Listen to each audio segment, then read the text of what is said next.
Who's got your ear? That's what I've called it tonight. Who's got your ear? Question mark. We go into Matthew, the book of Matthew, we find that Jesus' first words that are recorded in the book of Matthew is in verse 15, chapter 3.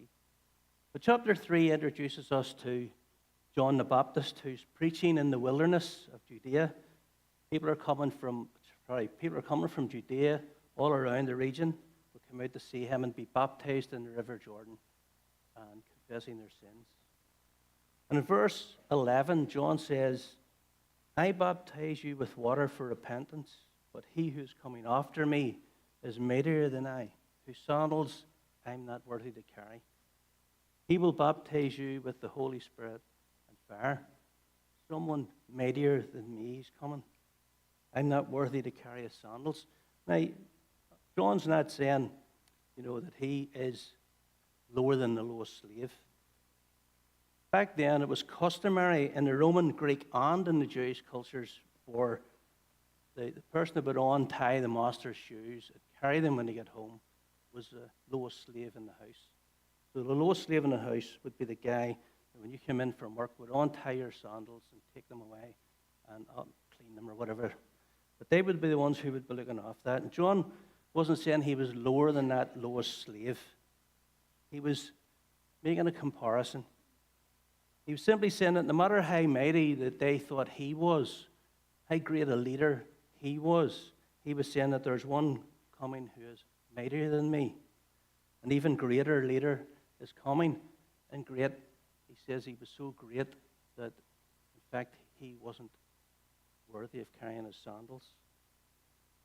So he was even making himself lower than the lower slave. He's comparing himself with Jesus. But as we read on down through there, then Jesus comes on the scene in Matthew 3, verse 13. It says that Jesus came from Galilee to the Jordan, to John, to be baptized. And John would have prevented him, saying, I need to be baptized by you, and you come to me. But Jesus answered him. Okay, so John's listening to what Jesus is saying. Let it be so now, he says, for thus it is fitting for us to fulfill all righteousness. Then he consented.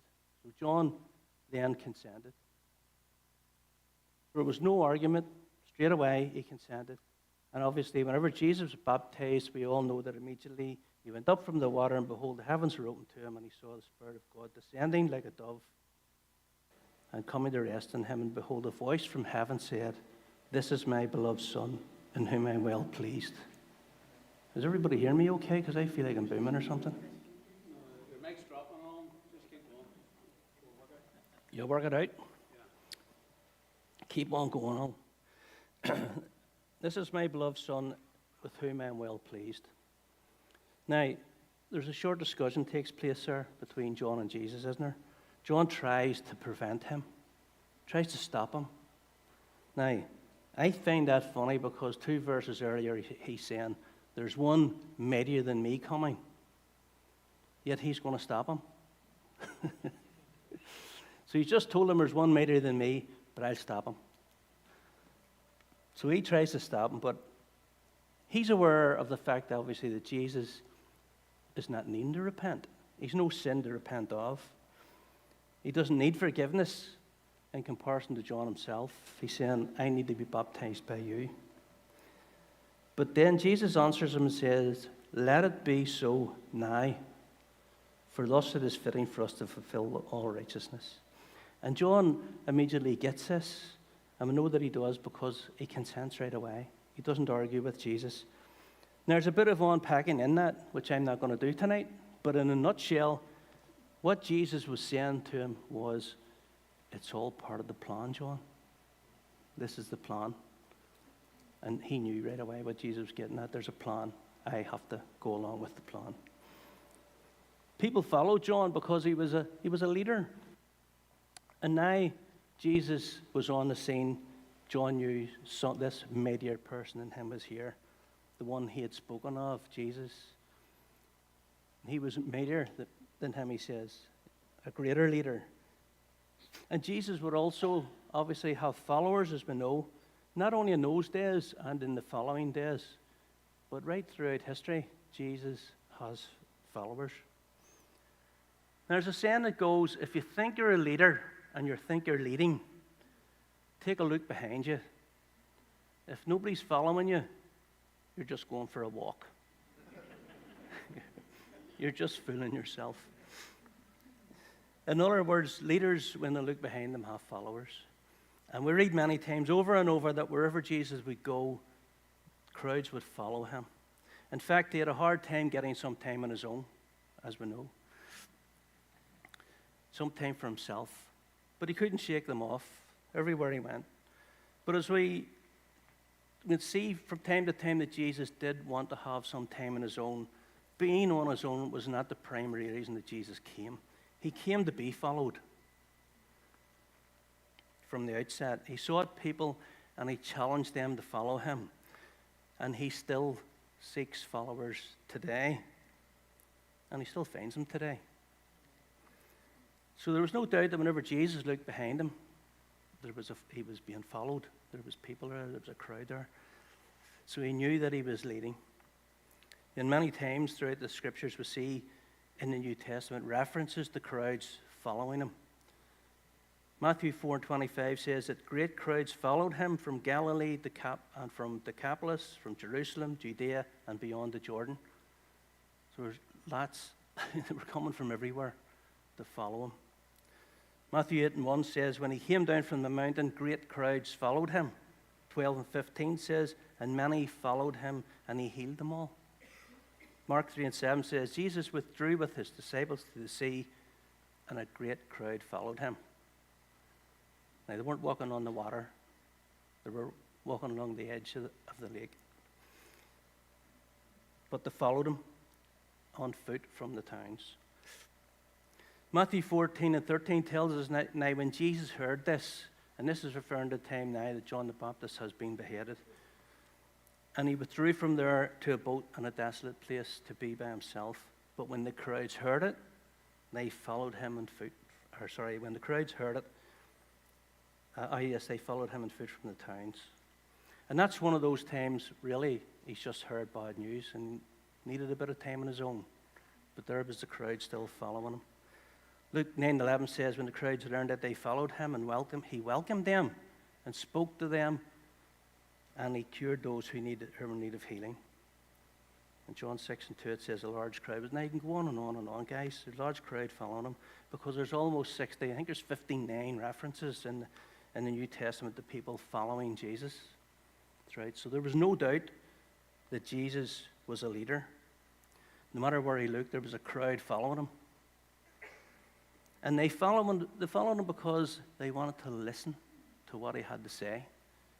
Because it wasn't a matter of just following him, but they had a reason to follow him. And the reason to follow him was they wanted to hear what Jesus had to say. They wanted to listen to the things that he would say. Because that was what was exciting about it all. People chose to follow him and still do to this day. Now, I can't say anybody's going to follow him tomorrow because, just like yourselves, I don't know if tomorrow's going to be here. It would be great. He may come back tonight. So I don't know.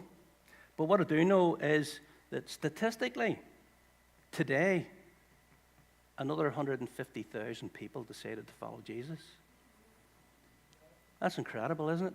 I actually thought I'd look up the statistic here and see what it is, and I was shocked to see that 150,000 people a day give their life to Jesus. So it made me think, well, here, if you're here tonight and you want to give your life to Jesus, you're not on your own. There's 3 other people give their life to Jesus in the last 2 seconds across this world. Isn't that amazing? That's incredible. There's not 2 people following Boris Johnson every 2 seconds. So you're not on your own today. If you give your life to the Lord, there's another 149,000 people, 999, whatever that works out at, have to give their life to Jesus. Now, when we think of leaders, and I'm speaking about leaders that we choose to follow, people that we choose to follow and choose to let them have a say in what goes on in our lives. Because this world is full of leaders isn't it? Of people who I personally wouldn't give a moment of my listening time to. I don't trust them.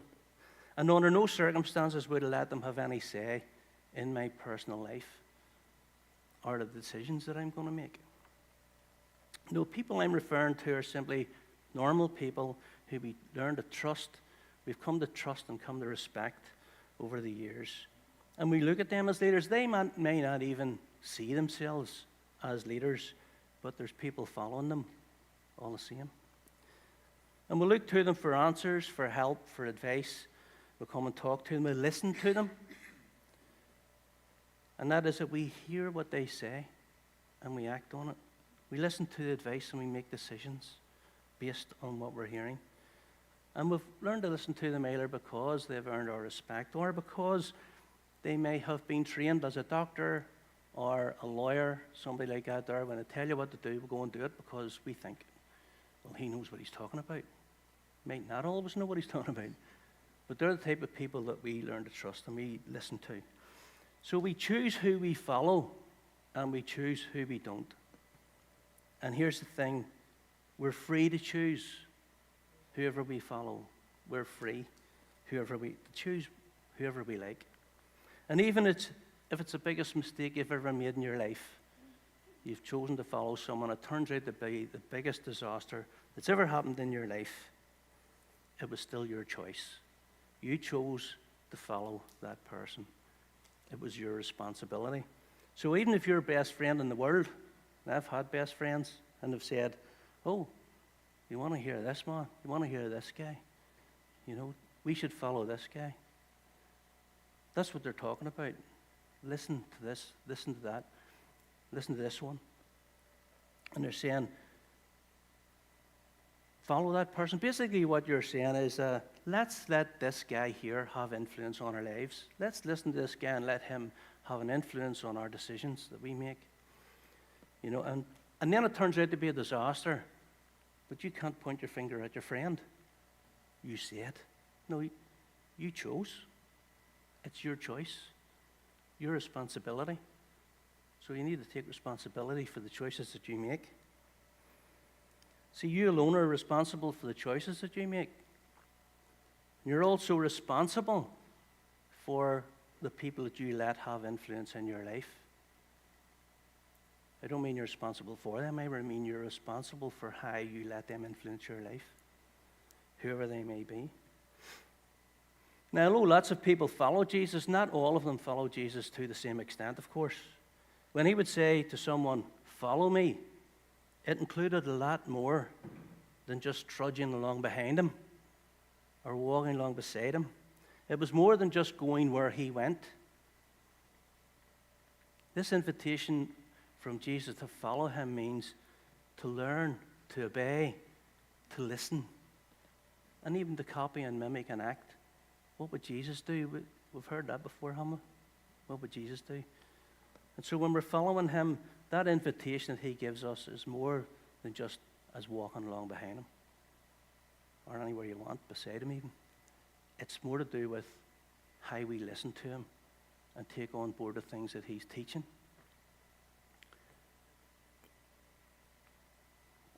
I can see a clock there. So this following Jesus involves listening. And listening is more than just hearing, but it is acting. And here again we have a choice. You know that Jesus has never forced anyone to follow him. No one has ever been forced to follow him. People used to tell me I was forced to follow him because it took that long for me to get saved. They said I was dragged into the kingdom, kicking and screaming all the way. But he's never forced anyone to follow him. He makes an invitation. There's an invitation. And you, when you get that invitation, well, you're immediately then placed in a position where you have to make a choice, aren't you? And that choice is to follow or not to follow. See, you don't have a choice until you have an invite. When Jesus says, follow me, that's when we have a choice. And it's a free choice. You know that you only have a free choice when you have more than one option, don't you? If you've only one option, you don't have a choice. If there's only one road to go down, well, then you're going down that road. But when Jesus puts another option in front of you, then you have a choice to make. But it's a free choice. And you can go down whatever road you like. If I've several roads or options, Alex likes that word several, it means 7 roads or options. So if, I tell you what, I make it easier. Let's say there's only 2. Okay, so there's 2 options. I present you with 2 options. So tonight I'm putting you before you 2 options. And let's pretend even that some of you trust me. Don't put your hands up. I don't want to know. Okay? But let's pretend that some of you actually do trust me. And you believe that I'll help you to make the right choice. You believe that I'm not going to lead you down the garden path. Well, maybe I know something about the 2 roads, eh? What happens if I present to you, say, here's road A and here's road B, okay? And I say to you, choose road A. Now, you trust me, okay? So you know, like, well, Big Alan's not going to lead me down the garden path. I hope some of you think that, you know, that you do trust me. Right? Some of you may be thinking, how does he know what's best for me, that balloon? Right? And you'll be right. How do I know? Because it's your choice. It's not my choice. I just happen to put the options up. But let's say that I know what's at the end of each of these roads. I know exactly what's at the end of these roads. And at the end of these roads are 2 very different endings.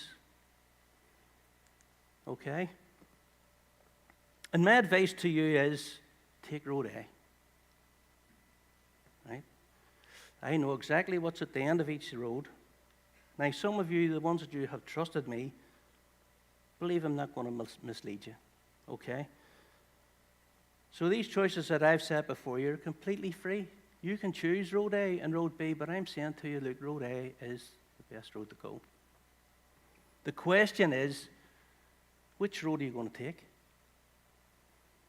All right? Now, some of you may take B. That's fine. Which road are you going to take? Hopefully, those of you that trust me will take road A. But here's the question, right? Did I force you to take road A? Did I force you? No, I didn't. I put an option before you. And some of you may have chose B, and that's fine. You're free to choose. So you can listen to my advice or not. Isn't that right? It's your choice. That's free will. By the way, my knowledge of what's at the end of the roads does not negate your freedom to choose. My advice doesn't negate your free will. It's just my advice based on my knowledge of what's at the end of the roads. Now, I know that some of you are thinking, well, that sounds like something that I know and I've heard of before, isn't it? So if you go to Deuteronomy 30 and verse 19, Moses says, it's God speaking through Moses basically, I call heaven and earth to witness against you today that I have set before you road A, life, and road B, death. Road A, blessing. Road B, curse. And my advice, okay, this is the advice bit, is therefore choose life that you and your offspring may live. And so from what Moses says here, we can clearly see God's will for us. He says, I put before you life or death. God's will is that we choose life. That's the will of God. But you're free to choose. You can live a life that leads to life or a life that will lead to death. The choice is yours. In the past, I've had people say to me, why did God give man free will? And I know there's a big debate and there's a load of stuff all about this here, but my horsey ducky head just works it out real simple. And I say, well, God didn't want robots. He didn't want wind-up toys. You know, he winds them up and you just go that way. That's not what God wanted. God wanted relationship with his creation based on love. And the only way to achieve that is to allow the free will to provide an option, something that puts you in a position to choose. So if we jump now into the New Testament, this is one of my favorite stories, Transfiguration, Matthew 17, 1-7. It always plays in my head because I try to picture what it was like. I always imagine, what would you do if you were there? It says, after 6 days, Jesus took with him Peter and James and John, his brother. So 3 disciples. He led them up a high mountain by themselves, and he was transfigured before them. His face shone like the sun, and his clothes became white as light. And behold, there appeared to them Moses and Elijah talking with him. And Peter said to the Lord, Lord, it is good that we are here. If you wish, I will make 3 tents. One for you, one for Moses, and one for Elijah. I don't know where he brought the stuff from to make them, but he may have been nipping into town. But he's offered to make these tents. I'm sure Jesus sort of looked at him, but he never got the chance, because while Peter was still speaking, it says, behold, a bright cloud overshadowed them, and a voice from the cloud said, this is my beloved Son, with whom I am well pleased. And what's different about this, and when he said it, whenever he was with John the Baptist, he says, listen to him. And when the disciples heard this, they fell on their faces and were terrified. And then we have one of what I think is the loveliest verses in the Bible. There's lots of lovely verses in the Bible, but this one here, when you look at it, is incredible, right? It says it. But Jesus, so they fell on their faces terrified, but Jesus came and touched them, saying, rise and have no fear. It's just glowed, so he has. Transfiguration. And this is a character of our leader, the one we should listen to. This is his character. After he does that, he just comes over and he touches these guys and he says, come on guys, get up. Alan, get up. You're going to be okay. John, get up. You're going to be all right. Put your own name in there. You're going to be all right. He hasn't changed. He's still that same Jesus that he was there. Imagine that. Transfiguration, talking to Elijah and Moses. God comes down and speaks, and Jesus goes and touches the disciples and says, get up. You're going to be okay. It's all right. Isn't that lovely? Come on, Alan, get up. Anyway, back to the story. So Jesus takes 3 disciples with him, goes into the mountain where the transfiguration takes place, and the disciples start speaking. Well, Peter gets all religious. He's going to build tents and everything. Actually, in Luke's account of this event, he says that Peter said these things without thinking. So what he's saying is that Peter started to talk before he engaged his brain. You know, how often do we do that ourselves? How often do we talk before we engage our brains? But anyway, apart from the most amazing sight of Jesus glowing, and by the way, Jesus wasn't glowing because there was a bright light shining on his face. Jesus was glowing from the inside. The brightness was coming from him. I find that amazing. Incredible. So that's enough to blow anybody's mind, but then, of course, God speaks. And this is the audible voice of God. God physically speaks. And we know it was audible because we have 3 witnesses, the 3 disciples. Don't we? 3 of them heard it and fell on their faces.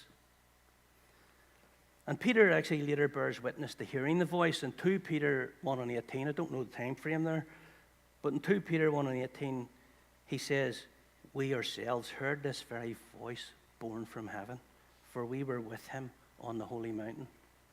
So it's definitely stuck in his head. It's something that has impacted him. So this is God's audible voice, and he says, this is my beloved Son, in whom I am well pleased. Listen to him. Sometimes I think to myself, you know, if God was to come down today, what would he say? What would he say? If he came into this room right now, what would he say? And I've sort of come to the conclusion that he would say, listen to him. Listen to my son. His words are life and freedom. His words bring grace, bring mercy, peace and strength. See, we choose who we listen to. All I'm saying is choose wisely. Choose wisely. Because it's really important who you listen to, because who you pay heed to is who is leading you at that moment. So if your ears have gone astray, get them back on him again. And these days, as you know more than ever, there's loads of random little people out there, and they want you to listen to them, to hear what they have to say, and they want to have some sort of an influence on you. And today, we call them influencers. We give them a name. Here's the definition of an influencer, okay? An influencer is a person who has a large and loyal following on social media platforms and can influence the behavior and opinions of others. So, there's some good people, but what I'm saying to you is you need to be extremely careful who you let influence your life. See, once someone starts to influence your behavior and your opinions, my take on it is get out from under that. Get yourself out of there, because you need to be careful, because these are just people. We need to let ourselves be influenced by him, not people, especially not these people. And then we'll have these conspiracy theorists. We all know conspiracy theories, don't we? You know, and these theorists really want you to listen to them. And I have no time for them. I have no time for them based on the fact that I have a personal experience of people in my life who've been destroyed by it. Totally. Lost their wives, lost their children. So most of these people, and I mean, say sarcastically, okay, 100%, of conspiracy theorists and theories are a waste of time and they're a waste of space. I give them no time at all. I go, why? Why? Because I have friends who got caught up in this stuff and got all sorts of nonsense, and it's wrecked them, so it has. So once we listen to those things and we give time and we give credence to it, you know, we start to think that this is real, you know, we get taken down rabbit holes, and we're going to be stuck there for ages, so we need to get ourselves out of it. And these rabbit holes mess with our heads and mess with our thinking. See, listening gets us caught if we listen to the wrong things. Giving ear to nonsense gets us caught in nonsense. So what we give ear to, not just hear it, but listen and give credence or weight to it, can make a lasting impact on our lives and how we live them. Who's got your ear? You see, I've heard all the same crazy ideas, the same crazy conspiracy theories that you have. No way, because our hearing works. We hear things. We can't help hearing things. But once we hear stuff, we can't unhear it. But it's what you do with it. It's what you do with it. It's what you choose to give credence to lend weight to. It's what you allow to have an impact on your life. So it's your responsibility, isn't it? You choose who's going to lead you. So we need to be careful and always alert as to what we listen to and how we let it dictate to our lives and our day-to-day living. Mark 4:23, Jesus speaking, he says, if anyone has ears to hear, let him hear. And in the next verse, he says, pay attention to what you hear. Listen to what you hear. And I've already said, okay, but we can't always help what we hear. We hear things because we hear, just as we can't help what we see. So he's not just talking about hearing, but what we allow to affect our lives and influence our lives. Just pay attention, he says, and be careful to what you give approval to and what you allow to guide you. So it means here that when you're listening to someone that you respect, to hear them is to pay attention to them and perceive what they're saying, and apply it to your life and act on it. This is my beloved Son, in whom I am well pleased. Listen to him. Who are you listening to? Who is leading you? See, you can't choose to let Jesus be your leader and advisor and then just go off and do whatever you like. Once you choose to do your own thing, Jesus is not leading you anymore. You're leading yourself. Jesus came to the Jews, yes, but he came for everyone, but not everyone will listen. I said earlier that we don't have a choice until you have an invite, but here's the bottom line. We are all invited. So if you're sitting thinking, well, I haven't been invited yet, you are. You're invited. Everyone's been invited. John 3:16 says, "For God so loved the world that he gave his only begotten Son, that whoever believes in him shall not perish, but have eternal life." So you're one of the whoever. But not everyone's going to believe in him, and not everyone is going to listen to him. But you have been invited. Every single one of you has been invited. I was one of the whoever, but I had a choice to make. I chose to accept the invitation, road A, and take road A, and reject road B. But once you accept, and for those here who have already accepted, me included, of course, our next choice is to listen to him, to pay attention to him, and all that entails. Listening is more than simply hearing, because we hear lots of stuff all day, don't we? So it's more than just hearing. We hear stuff all day long. We can't help hearing. Noise and sounds are all around us all the time, but most of it we're not really listening to. We can easily mistake hearing and listening as the same thing, but they're very different. And I know this because Alice would say to me, "I know you're hearing me, but you're just not listening."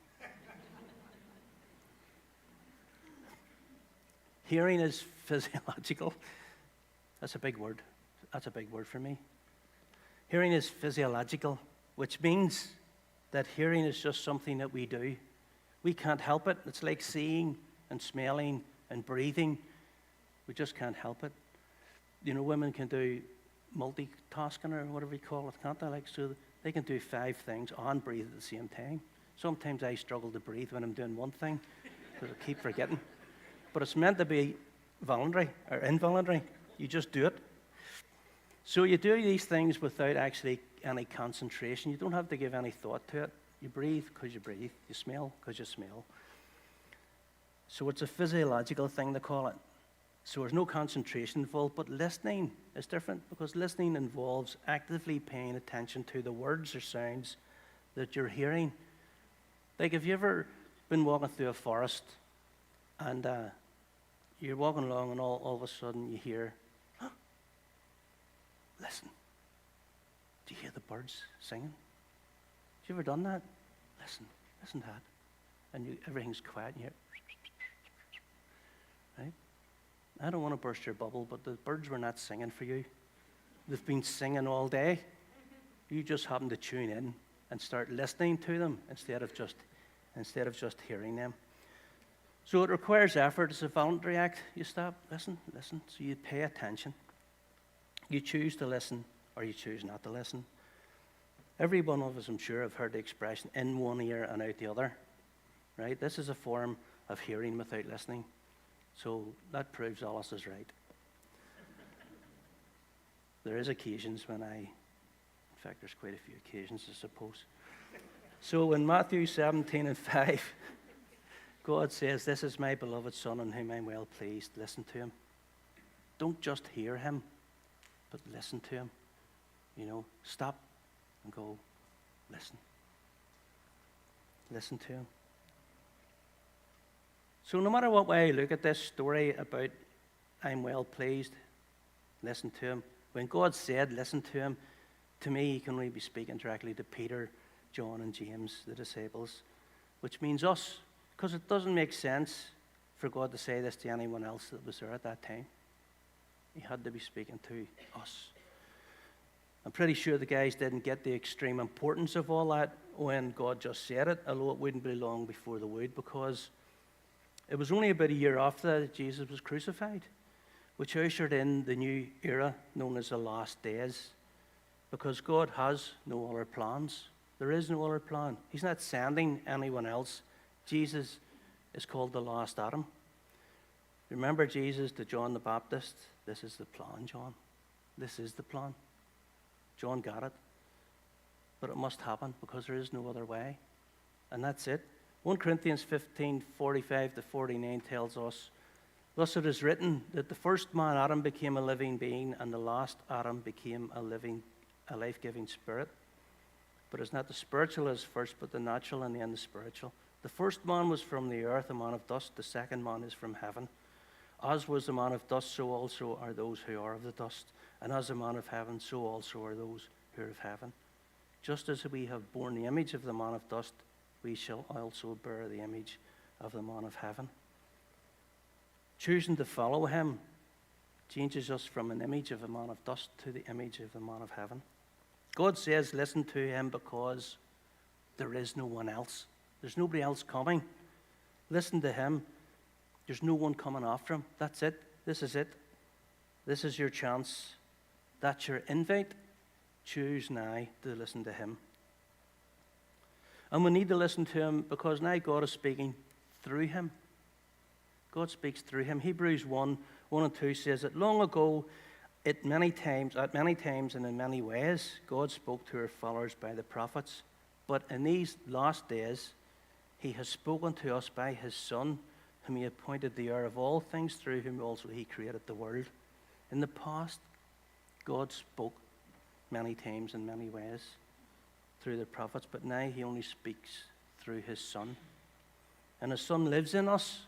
When we listen to him, he guides us not only in our lives, but also can speak to others through us. The whole of Hebrews chapter 1 is about the supremacy of Jesus. It tells us that he is the heir of all things, that it upholds the universe with the power of his word, the word of his power.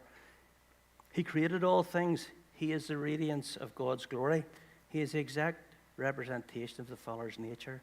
He made purification for sin. He sits at the right hand of the Majesty. He is over the angels. He is worshipped by the angels. He is God. And then, listen to this, chapter 2, the very first verse of chapter 2 starts by saying this: "Therefore, we must pay much closer attention to what we have heard, lest we drift away." Therefore, because he is supreme, because now it is only through him that God speaks to us, pay close attention to what you hear. Much closer attention. When we listen to him, we won't drift away. So what are you listening to? Who are you listening to? Who are you paying attention to? Who is it you're letting influence your life? Because whoever you're following is who is your leader. The supreme leader, of course, is Jesus Christ. We listen to him. We pay close attention to what he has to say. Follow him. Make him your leader. God the Father invites us to see Jesus as he sees him. He wants us to listen to Jesus, obey him, submit to him, and follow him. Imitate him. We are all invited, but not everyone will listen. So the question, who's got your ear, is more than just a wee punchy catchphrase. It's a reminder of the power and influence of the voices that we choose to listen to. Every day we're bombarded with opinions, advice, information from a multitude of sources: friends, family, work colleagues, social media, and the news. And all these voices shape our thoughts and our decisions and our lives. And so it's important that we are discerning, that is, that we are just careful about who we allow to influence us. Sometimes, we can ask for too many opinions. Have you ever done that? I'll ask, and then you get 50 opinions, you still don't know what you're doing. You don't know what to do. Ask yourself, are the voices I listen to encouraging me to grow? Are they positive? Are they aligned with my own values and my vision for my future with him? Or are they sowing seeds of doubt, negativity, and complacency? Can't be bothered. Seek out people who inspire you and challenge you to be a better you and support you in your journey. Surround yourself with voices that help you to be the person that you want to be, to pursue your dreams and to be true to yourself. And remember that the power of influence works both ways. Just as you're influenced by others, you can influence them. Just as you're shaped by people, you can shape others through Jesus Christ because he's speaking to them through you. And that works because you're listening and because they're listening to him. Can I have the worship team up?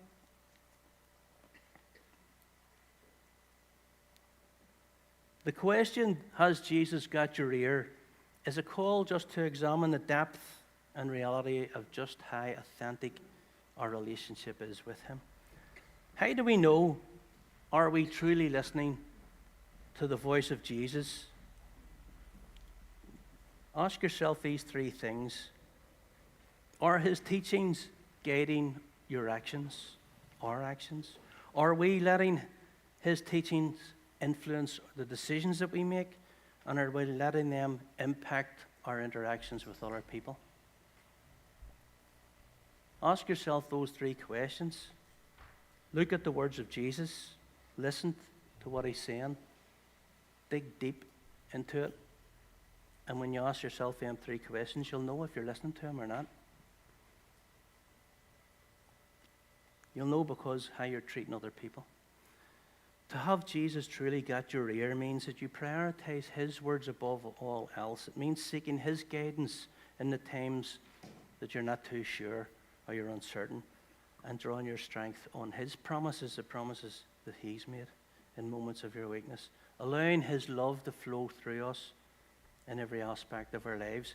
See, when we tune our ears to his voice, we'll find clarity, and we'll find peace, and we'll find a sense of belonging. So as we leave tonight, I suppose what I'm asking is that we make a conscious effort to listen more intently to Jesus. And remember that he's always speaking to us through the Bible, through the beauty of creation, and through the kindness of others. Proverbs 2:2 says, make your ear attentive to wisdom and incline your heart to understanding. The question is, are we listening? Has he got my ear? You know, if he has your ear, you're going to take him at his word, because you're going to know what he's saying. You're going to believe his word. We're going to sing a song, I take you at your word, and if you said it, I believe it, is two of the lines. And if we take him at his word, if we're listening to him, we'll know what his word is. And when we know what his word is, all we're doing is, well, you said it, I believe it. So thank you, and God bless, and may your ears ever be open to hear the voice of the Master.